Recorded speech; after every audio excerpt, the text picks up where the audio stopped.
Once I used to think that fixing your diet was not possible for me. It was for athletes, for disciplined people, it was complicated, you need to know science and all of that stuff. I thought that it wasn't for me. But then I started lifting weights, and suddenly I realized that discipline is not this big scary word for athletes.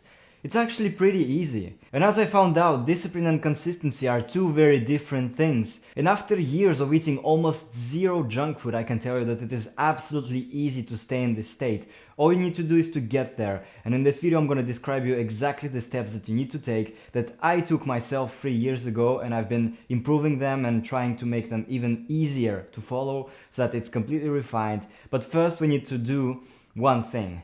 You know that ultra processed foods are bad for you.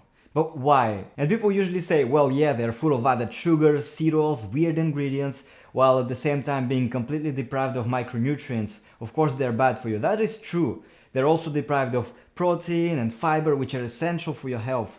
But this is not the main reason. The main reason why I stopped eating them is this. There are people who've got PhDs, who are engineers and doctors of science, who are working for big companies and making the food as palatable as possible by adding just the right amount of sugar, the right amount of acid, and the right amount of fat and salt and all of that stuff, and all of the weird dextrose and high fructose corn syrup. They use all of this stuff to make food as addictive as possible, and at the same time they're trying to make it as not satiating as possible. There was a study that gave one group of people ultra processed foods and another group of people just normal healthy foods, and told them you can eat as much of it as you want, just eat as you would normally eat in a day. The group that got ultra processed foods had a consistent calorie surplus of 500 calories a day over the group which had natural foods. So ultra processed foods are actually making you eat much more calories than you need because they taste better. They not necessarily taste more sophisticated. You don't see like Michelin star restaurants serving frozen pizzas, but they taste kind of better because they've got more salt, more fat, and more sugar, which were optimized by fucking engineers. And this is actually the real reason behind the obesity epidemic in the West. These foods are designed to make you eat as much as you can, and also they're made the cheapest possible, so they use the lowest quality ingredients. They use like the weird pink sludge of meat which comes from like joints and faces and brains of pork or something like that. And this addictive design is one of the two main advantages of ultra processed foods over healthy foods. And the second one is availability. It is so easy to take something out of your freezer, put it into microwave, and you've got food within 2 minutes. It's insane. So one thing that I found during my journey of switching away from these foods towards healthy foods was that when you bring them home, you already lose the battle. You see, if you were like a country which is fighting a battle with the enemy, would you bring the enemy inside of your house? Because when it comes to food, you don't have a home field advantage. When you're fighting a battle against ultra processed foods and obesity and unhealthy lifestyle, you cannot bring foods in your house which are not healthy. This is not going to work out because these foods are always gonna win against healthy foods unless you make an obstacle between you and them. This is like the dark truth about them. They're so well designed that it's pretty hard to not eat them unless you take other measures than just discipline. Because even like David Goggins, he can be disciplined 99% of the time. But if 1% of the time he cannot be disciplined, he's just like, nah, I'm gonna take this pizza out of the freezer and put it in the microwave, I don't feel like cooking. This 1% of the time is enough to make him fall back and eat that stuff. So this is not going to work out if you bring stuff into your home and allow your enemy to have this insane advantage over you. And once you try this, you're gonna realize that being disciplined in the grocery store is much easier than being disciplined in your house. Think of it this way. How much time do you spend in the grocery store? It's like 2 hours a week against 15 hours a day in your house every single day. First, there's this insane time difference. You only have to be disciplined for 2 hours a week. It's not that complicated. And second, you've got the distance constraint because now when you're in the store, you can't just like grab a packet of crackers and open it right there and eat it right there. You have to go to the exit, you have to pay for the food, you have to go to your house or eat it in the street if you're weird. So this is another constraint that you get. You see how you can build these barriers against bad habits instead of using discipline all the time? Like When there's an army of tanks advancing towards your position, would you rather sit there and defend against it 24/7? Or would you dig an anti-tank ditch, place some landmines, and basically defend your positions that way? It's much easier this way. They need to cross, now they need to cross the minefield first before they even get to you. And the same thing applies to eating healthy.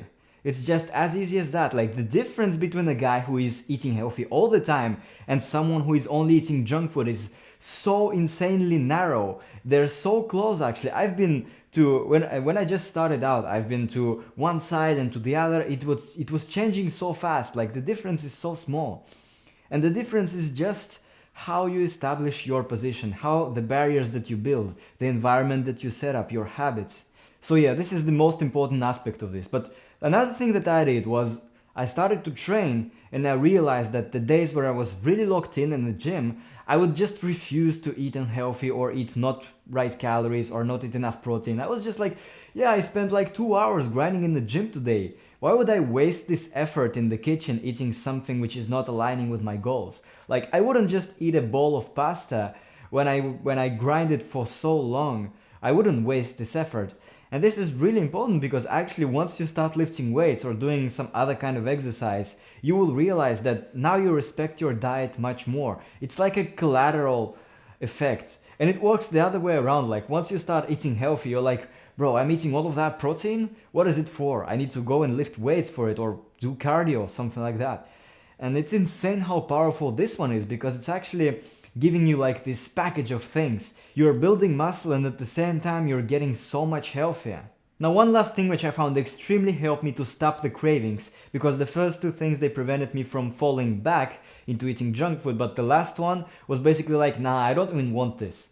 I don't even like this food. And this step is learning how to cook. Because when you learn how to cook your food, you're gonna develop a better palate, you're gonna start to discern different aromas and different tastes, and you're gonna start mixing things together. You're gonna basically become like a home cook.